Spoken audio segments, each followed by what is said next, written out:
The White Porch Conversations.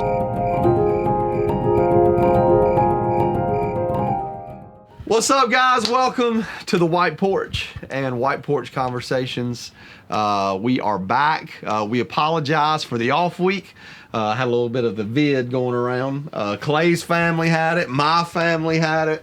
Aaron had it. So like 3/5 of the group here had issues the last couple of weeks. So, but we're back, man. We're super excited to be back with you. And I'm not going to lie to you. So I'm here with our guest today. This is, I'm sure most of you know, but in case you're watching and you don't, this is Clay Turner. It's a big part of our ministry, but not just our ministry, this community. He's a business owner here. We'll get into more of that in a moment. Parks wherever he wants to. Yeah, parks wherever he wants to. Maybe we'll get a shot, a little candid shot of where he parked on the street here. But anyway, I'm going to be honest with you. I have to tell you this, Clay, that I was very strategic in saving this outfit to do this conversation. Really? I did, because I got to hear this. Yeah, because for a long time, I made fun of people who wore vests. And Clay's a vest guy. I was one of them. Clay's a vest guy. And not until 1 year ago did I wear a vest like this. And we were golfing last year, and I had a vest. And I would always make fun of people who wore vests, because I was like, that can't really keep you warm. That's just like a fashion statement. Like, that's not practical at all. It's amazingly practical. And so let's start where we need to start. This is a good idea. Well, I'm not going to lie. When I walked up, my first thought was, John's got a vest on. I didn't say anything about it. I was like, look at it. I was John's super got a vest. strategic, because I was like, man, I used to watch Clay in his vest, and I would go, man, that's just not practical at all. If you're like me, you're hot-natured. Okay. So, you see, I got the hoodie on, yeah, you got but the I still hoodie got to today. breathe a little. Yeah. So you gotta, you know what I mean? Well, what's it's amazing the best of both worlds. It is. What's amazing is your core is warm, and it makes a difference for your whole body, and your arms feel so free. Did you get? So I just want to tell you, one of the ones thank that you. plugs in? The heaters? Yes, you got one? That's what I wore last year. Was one of the ones that was an electric you're better than vest. me, because I don't have you that don't have yet. one. Well, I'll No. let you borrow mine whenever you want. So right. I just got to tell you thank you, because here I am. So I wanted to strategically wear this outfit, because I feel like this is a Clay outfit. I'm glad that I was able to positively impact your life. Positively impacted my life during the wintertime. But anyway, that's good stuff. That's a good start. That's a good start. But we're just here to talk, and there are a few things I'll lead some questions with. The first thing that I was going to ask you, we'll get into kind of where you are now a little bit later, but I just wanted you to tell us a little bit about your faith journey, and where you've been in your life, and where you found yourself, and how you got kind of to where you are now. Mm-hmm. Just tell us a little bit about your faith journey. Yeah, part of mine is I did not grow. I'm probably different than most. I don't know about Aaron. He's from Florida, so he probably wasn't in church. but I grew up not in church. Right. Not in church at all. The only time I went to church was if I had a girlfriend that was in church. Yep.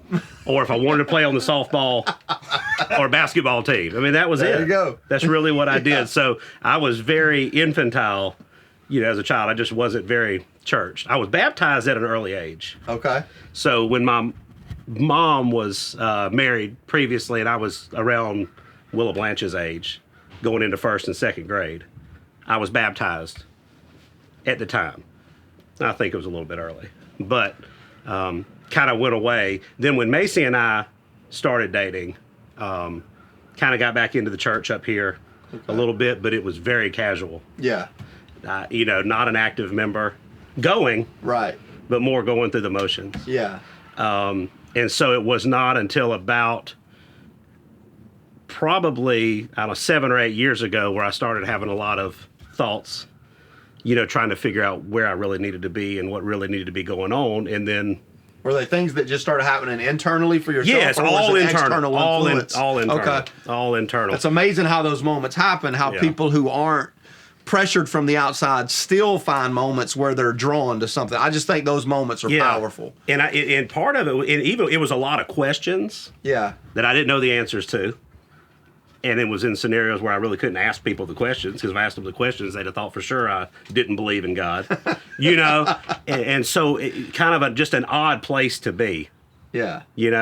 And then after we started coming to faith is really where it started to click, is that this is why you've not been fitting. This is I've been a square peg in a round hole for a long time. And so my journey really started after we came to faith. It's been 5 years now? Yeah, something like that. Something like 5 years. So I am not on the same level as a lot of people, but I do feel like there's been a lot of growth in those last few years. And so, but I mean, I've known my whole life that I had a calling and I was meant to be somewhere. Yeah. So even when I was not part of the church, there was something inside me saying, but what about the church? Yeah. But what about the church? I just didn't know how I fit in that. And so it's been interesting to finally find a place where you fit. As you look back to like those times where you were trying to figure that out, like I always enjoy hearing perspectives like yours, people who weren't like I was, just thrust into the church environment your whole life. It's amazing to hear those different takes on it. At the time, or maybe now, you can still look back and say this is still kind of the way you thought. Like what were the hindrances that you could see at that time of your perception of church people? I think we talked Christians. about this one time before. My biggest thing was I did not have a deep understanding of Scripture and of Jesus' life. I had a very basic understanding, but with my basic understanding, what I saw in the church community did not match with what my perception of what a Christian life's supposed to be. Yeah. And I don't mean that they were hypocrites and doing one thing and then confessing another. I just felt like the action part was missing. Right. The proactive part. The proactive part was missing. And it's convenient that you did this. If you want to basically know what I'm thinking, go look at your sermon from Sunday. Because, you talked about a lot of this stuff on Sunday. And one of the biggest things that stuck with me was like, I always viewed church as a group of people protecting a prize, something that was completed. Yeah. And our goal was just to not screw it up. Yeah. And then we'd get this great reward later. Yeah. That it's done. Yeah. We just babysit it. Yeah. Come on. And then we get rewarded later. Babysit it. And that's the opposite of it, like the parable of the talents. It's the total opposite. It is. Jesus' work was finished, but ours started. Exactly. And I think too many people look at it as like it's all done. I don't have to do anything, but just make sure we don't mess it up. Yeah. That's really. And so that's what I struggled with. Yeah. That I just didn't see action. I didn't see what I felt was supposed to be. Yeah. I didn't have Scripture to hang my hat on, but I just had a feeling. Yeah. That this is not what we're supposed to be more. Yeah, that's really good. So, I like that. So now I look at your life, and one of the cool things about your story that I think a lot of people that are watching, can relate to more so than who I am. You're operating in secular society, as people would label it. Again, if you know me, I try not to differentiate secular and sacred. Right. We try to marry the two together. But for lack of a better word, you're a business owner. You're a community guy that is trying to invest in a lot of different things. I would definitely call you an entrepreneur. I would definitely think you have the entrepreneurial. In fact, if you watched Sunday or heard about it, I talked about the Apostolic Gift, and how the Apostolic Gift is a gift that one of the things that comes with that is frustration of lack of growth. Yes. And I said that there are people who they don't understand that you don't have to be a pastor to be an apostle. You don't have to be a church leader in the sense of paid staff to be an apostle, but that gifting is in a lot of business people. I definitely think, that you're someone who shows that on a very regular basis. So as you think about, okay, now I have to take my faith and my journey of faith and where I've been in faith, and I've got to kind of bring that together with this part of my life, as a business owner, as someone who is, if you don't know, he's real estate. He owns a real estate practice, not practice. What do you call it? What do you brokerage? Call it? A brokerage. Yeah, brokerage. That was the word I was trying to think of. So real estate. He's ventured out beyond that many times, not just now, but through the years. Right. He's done everything from rental property managements to park managements to now having a store. a retail operation going, and now printing, and I mean, just again, the list could go on and on and on. Yeah. So as you think about how do you marry now, my faith and what I do, I just think it would be cool if you talked about that to people. I think it's purpose. Like before I had a purpose, but it was a self-fulfilling purpose. Yeah. It was me. Yeah. Or my family. Yeah. How much success can we have, or how much growth can we have? And now I view it totally I mean, the same. You want the growth and you want the success, but you want there to be purpose behind what you do. Right. Like I look at the businesses now, and it's not about what all can I accomplish. It's like how many lives can we affect? Yeah. Like, who else can we bring on board to help grow this and do this and be a part of this? And so let their creative minds. And so I'm constantly thinking that, it's like anything else. You start thinking about all those things, they're not going to all be great ideas. Yeah. A lot of them are going to be bad ideas. But yes, bringing in people and having a mindset for growth and change, and because you learned a long time ago that you're not ever staying the exact same. Yeah. You're either growing and moving forward, or you're going backwards. Exactly. You can't just find this. Yeah. There's no in between. So, but it's really now, how can we be a positive impact? And if we're doing that, then the growth comes along with it. Yeah. So it's more about finding real purpose. Yeah. Yeah, and you just use the exact word that I've always told. It's so funny that you use the exact lingo that I use. So I'll tell business owners sometimes, when we talk, and there have been a lot of business owners, you being one of them, that I'll have meals with, and we'll talk, and we bounce ideas off of each other all the time. You do it with your company with me, and I do it with church stuff with you, and I do it with a lot of the business owners around here. The question becomes, is the motive success or is it impact? Right. Because impact can have success, but success can have no impact. Right. And so you kind of have to take the two ideas and decide what it is that you're after, and that's what you're describing, is saying, I'm after impact, and Correct. Success can be with that. It is with that. If you're, if you're impacting people, then success, and whatever you determine success to be. Yeah. But good will come from that. Yeah. If you're impacting, if you're making a positive, you negatively impact people, but if you're making a positive impact, then growth and success will most likely come. I mean, it's not going to be, not saying there's not going to be setbacks, but so that's been the biggest key, because I mean, anybody that knows anything, if you were alive in 2008, then you know about how fun it was to be a real estate agent. Go into that story. So tell them a little bit about that. I mean, seriously, you have an amazing story of turnaround and bouncing back from something. Just, we all know what it's like to go. I mean, there are a lot of people going through it right now, because there are people who have lost businesses and lost, so many things the last couple of years. So, that's a great part of your testimony. So I started in real estate in 2000, and then I started Turner Realty in 2004. So just in time. And I was 24 years old. I was 24 years old, so I was young. Yeah. At the time. So we had a couple really, really good years. And everybody always tells you got to be in business for 3 to 5 years before you start really seeing some stuff. So to me, I just thought this was what I was expected. This is because I put in the work. Realistically, we were in a bubble. Yeah. Things were really inflated. We had done really well. I mean, we had saved, I probably at the time had as much savings as any 24-year-old around. Yeah. But when 2008 hit, everything was gone. By 2010, every penny I'd saved from all the previous years was gone, and I didn't have anything to fall back on. Yeah. It was gone.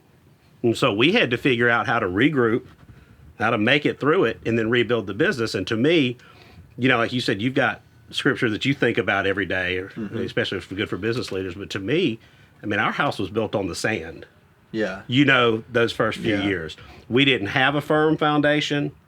It was just riding a wave. Right, we're just riding it. Yeah. We had no plan. Whichever way it tosses us, we're going. And so when everything crashed, I mean, there were some hard moments, because Macy graduated from college. We had luck with no health insurance. The economy was crashing. Macy graduated with a teaching degree and no jobs to be found. So there were some really hard years. Yeah. And it forced us to really get back to firm ground. And that's when most of my thinking started to come about. It was like I had a reset button. Yeah. Because when the times were good and things were good, it wasn't nothing to think about. I got it figured out. Yeah. You know? And so really after 2010, 2012 was those years that I really had to think, there's got to be more to this. Have I been doing these things the right way? And how do I go about fixing it? So years of soul searching and finally made us figure out how if we're going to do things, we're going to do it the right way. We're going to build a business the right way. We're not going to just go on whims and do things, Yeah. And so we had basically the last 10 years of trying to recover from what in hindsight was the best thing that ever happened to us. At the time it was the worst thing and wouldn't wish it on anybody, but looking back, it was a blessing. Yeah. It was really Absolutely. the best thing that happened to me because it forced me to get realistic. Yeah. And so we've been able to turn around and, not saying that there's not going to be bad times tomorrow. I don't know what's going to happen tomorrow, but at least we know how to weather them. Yeah. Yeah. Now You've we're grown in prepared that. for Yeah, them. exactly. It's not going to catch us off guard, Yeah. and so it's a big difference. Well, it goes back. I mean, it's an idea of scripture we quote all the time that says what, man, that he does make all things work together for good. If we seek him, if we love him, Yep. And I believe that's that. what it. Truly And that's what believe it that. did for you. I know that testimonies like that with you really hit people at home because it's amazing how sometimes we forget that everybody does have a story, Mm-hmm. and that story's not always roses and fields and sunshine. And man, when we hear those things and we see how God has brought people through and used it to benefit them, I think those are extremely valuable things that we share with people. Right. And part of it too is going through something like that and realizing that not everybody is in your corner. Yeah. Not Come everybody on. Not wants the best everybody. for you. No, they do not. There are No, they people do that not. enjoy your downfall. Yeah. There's some people that take pleasure Yeah. in your downfall, and they don't like. Oh man, They absolutely. don't like to see your growth, or they don't like to see. We talk about it all the time, and it's not just our community. I'm not calling it our. I think it's true of humankind in general. Oh, everywhere. Yeah. The average person, they want you to do about this well. Yeah. As long as it's right under them. As long as it's right up underneath Yeah. them. But as long as they perceive that you've crossed absolutely. that threshold, then, then their perception changes a little bit. Yeah. And so that's one of the things that, to me, has been the biggest impact. I want everybody around us to do well. yes. Everybody. I want everybody to do well, because if you do well, we do well. Yeah. And so that's been the biggest mindset. I was very selfish pre-2008. I just wasn't aware. Yeah. I didn't want you to not do good. Right. I was just so focused on doing good for myself. Yeah. And now it's a different mindset. Now I don't want us to do well. Yeah. That's awesome. The other thing about you, in case the people that are being introduced to you for the first time don't know, husband, dad of 3 kids, 2 sons and a daughter. I think they're around 12 or 13, 10. 12, 9, and 6. Okay, I was close. I was going to try to hit a home run, but I didn't. I struck out close. twice, and he saved me on Yeah. the 3rd one. So, 3 kids, man. So as you think about what God has done in your life and what that's done for you and your family dynamic, what would you share with people about the family dynamic change and experience that you guys have seen through your faith journey? Right. Family is tough. Yeah. Family's tough. I did not. And I'm sorry if anybody sees this, but I did not grow up with parents that modeled, Yeah. how Right. to be Yeah. the perfect family. I don't know anybody knows how to be Yeah. the perfect family, but I didn't have that modeled for me. Yeah, which My parents crazy enough, your testimony in that is actually the norm now. Yeah. My testimony of, Yeah, you're the outlier. I'm so disconnected. There's so many people that could relate more to your story than Right. my story, coming from, divorced home, Yeah. background of things that, were just different than the ideal, thing. But Right. But I think that again is another thing God has used in your life to bring you to this place, and that was probably one of the biggest drawing factors for you into faith, was Yeah. wanting to have that dynamic for Yeah, your and own family. and I've got a long way to go. Yeah. On that, but I feel like it has Macy type been. amen right there. Yeah, Like, exactly. This is being aired. Yeah. And then She's rolling her eyes right now. But seriously, having the kids is one of the things that makes you really conscious of the impact that you're having. Oh man, on people. It's crazy. And I'm not the perfect dad or the perfect husband, and nobody is, but I definitely am much, much more mindful now of the impact that we're having. And it's like when we talked about, I don't remember the numbers right now, so I could probably just make something up. But and everybody will think it's right. But when we talked about the men's, checkers will figure it out. The men's ministry stuff. Yeah. When the mama comes to church. Oh yeah. 15%. I mean, a small number. But when the family go, but when the dad goes, 95%. Yeah. Of the family members come to church. Yeah, it's crazy. It's huge, and it's to me, it's been eye-opening. Number one, how slack we are as husbands and fathers. Yeah. And how much we need to do to pick up the slack, because it's on us big time. Yeah. And so, that's the biggest thing to me, is being around a community of men who are willing to step up and say that. Yeah. And having groups where men support each other, and they don't pretend that everything's perfect. Mm-hmm. They can come to each other with their issues and problems, and in confidence, and know that the men are going to pray for them and lift them up. There's no, before, I know a lot of people that aren't in the church think that people in church feel like they're perfect. And it's the opposite. Yeah. We know we're not perfect. Exactly. We want to be. Yeah. But we know we're not. And so having men that we can be honest with is huge. Yeah. And you bring up a really good point about what our children can do for us and how they can actually help us in such a way, because we do become so much more mindful of so many things in our lives because of our children. You're like I am. I know we're here with 3 people on the other side that are probably more musically inclined. You're very musically, wanting to listen to things, but for me and you, we're big movie guys. We're big TV show guys, and it's amazing how like little things like that, or the music you listen to, or whatever, like you're going, oh man, I don't know if I want my kids watching this or seeing this. And there are things you never thought about before. It was so funny. I was listening to an interview, and you're gonna have to forgive me, but I'm gonna be transparent with you. I was listening to an interview this morning between Howard Stern and Johnny Knoxville. 2 people. Nothing wrong there. Yeah, nothing wrong there. And it really was a very profound conversation. Johnny because Knoxville's got some deep stuff. Man, they were both talking about how when they had kids, they tried to compartmentalize who they were on air or on screen, versus who they were at home.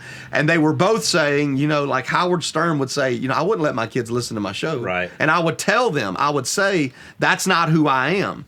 And he said, now that I'm older, I realize that was who I was. Right. I just didn't want them to see that part of me. Yeah. And then Johnny Knoxville said the exact same thing. He said, that's exactly what I did with my kids. He said it wasn't until recently, this was weird to me. He said it wasn't until recently, like his son came up and asked him about his show.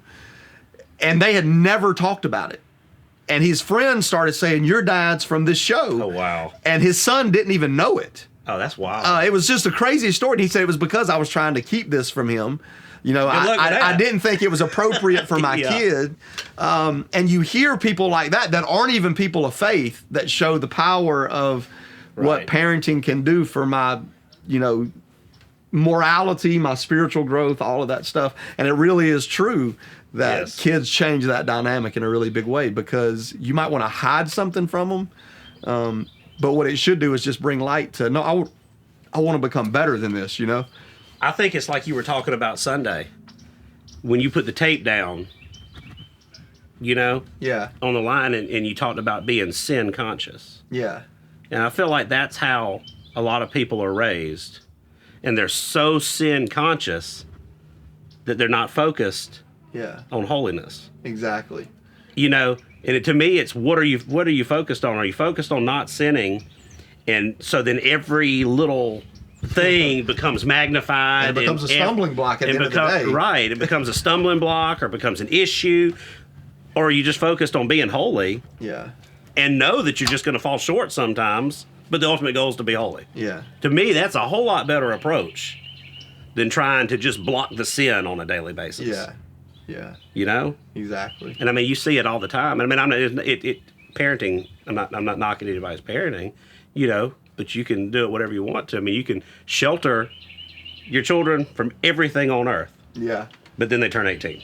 Exactly. Yeah. You know, and you're not going to shelter going to them. college, or you're not going to shelter somewhere. them past it. Yeah, exactly. Tiff runs into John eventually. Yeah, exactly. You know, no. Exactly. Right? Exactly. Oh, but no, seriously. So, you know, to me, it's all about that line. If they're focused on that line, Yeah. that sin line, then they're not prepared. Yeah. If they're focused on the other, then they're prepared to go out and into anything. Yeah. Yeah. Wow. That's good stuff, man. Well, man, thank you for Well, sharing good. I us a copied little it bit straight of- from your sermon. I'm sorry. Well, thank you for sharing with us some of your story, man. That's what this Yeah, is glad about. to. This is just about having a conversation. Again, as you see, I mean, we weren't here with notes. You didn't have any idea what I was going to ask you. No. I just wanted to be real conversation, and I know that like somebody out there needed to hear something that you said today. And I will tell you this about Clay, man, for sure. He is a person that is here to, to invest into people. If there's anything that he said that like sparked you, one of the things I love is his story of faith, of coming, not from a background of faith or, that nurture of faith from parental units or grandparents or whatever. He kind of found it.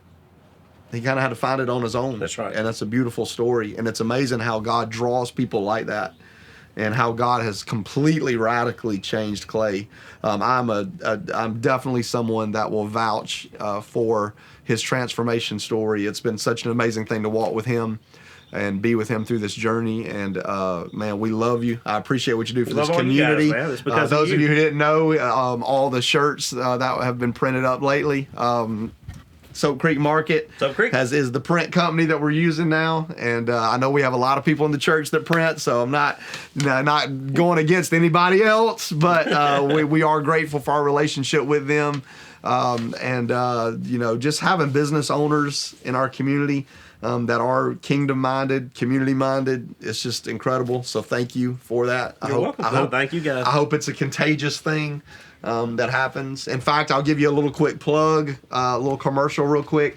We're going to be starting the first Wednesday, and it'll be first Wednesday morning of every month. We're going to start a new a time for our community. It's going to be called Kingdom Builders, and we're just going to have a breakfast for all business owners, Nice. all business leaders that just want to be invested into. And it's not going to be me teaching them. I'm not going to stand up and because I'm going to just sit and learn with these guys. We're going to have leadership talks that we're going to show every single first Wednesday, and breakfast together. And then after we watch a little something, just have a little bit of a discussion time and just say, man, how can we apply this now to our community, to the businesses that we lead? Because I do know that a lot of you business owners, you don't have a lot of people trying to invest into you. And that's what we want to do. We want to invest into you guys, because I do believe that you business owners are major kingdom builders. That's great. We're going to start that. And I'm doing this on screen with Clay, because if nobody else shows up now, Clay at least has to show up, because Be there the he first one. can't say that he didn't know about it. So, Got it. But yeah, so listen, if you're a business owner or a business leader, you don't have to be an owner, but if you're in a business, position where you're trying to lead people, you have people that work under you, management stuff, we're going to try to start pouring into you this year in a way that we never have, because I just want to see the businesses flourish here. I do. I'm like you. I mean, if we flourish, if they flourish, we flourish. I believe that, exactly what you said. I think it's great. And too many times the business owners are focused on too many other things. Yeah. And they're not taking time to slow down. Exactly. They don't take time to Because, receive. even with, I know we've got chamber and we've got groups of things that are doing stuff, but even the business owners feel led to serve other places. Yeah. And very rarely do they sit back Yeah. and just get fed. So I think that's great. Yeah. Well, man, we love you. Thank you for being with us. Clay Turner, everybody, give it up for him. And then now, after Macy rolled her eyes earlier, now she can do a little hand clap emoji on there. But man, we'll see you guys next week. Come join us again next Thursday as we have another guest for you. But we definitely want to thank you guys for letting us come into your home or your office, wherever it is that you're watching this. Share it with someone. If you know somebody that would benefit from Clay's story, share it with someone. That would be awesome. And if there's anything that we can do to serve you, let us know. Reach out to us, comment. All that good stuff. But I hope you have an awesome Thursday night, and we will see you next week for White Porch Conversations. The White Porch Conversations.